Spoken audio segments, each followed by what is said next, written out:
Let's see question number 9. Triangles ABC and DEF are congruent. So first of all, let's see what is the meaning of congruency or congruent figures. Like here you see two triangles.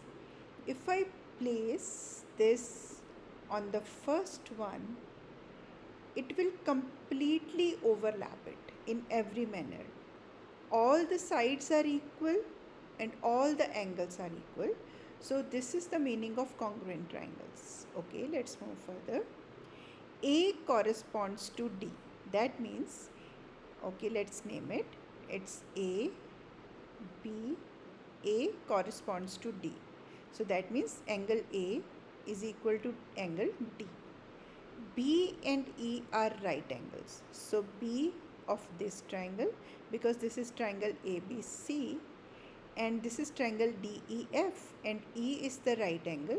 So E will be the vertex of this triangle, and ABC, C is the third vertex, DEF, F is the third vertex in this triangle.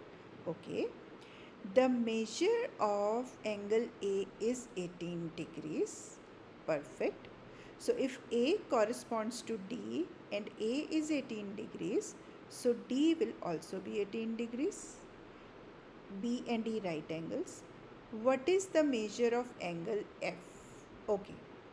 So if I see this triangle DEF, we have enough information to find angle F because we can use angle sum property. So now we can ignore this triangle ABC and enter directly into DEF. By angle sum property, angle D plus angle E plus angle F is equal to 180 degrees. D is 18 degrees, E is 90 degree, and F we have to calculate is equal to 180 degrees. 18 plus 90 is 108 degrees plus angle F is equal to 180 degrees.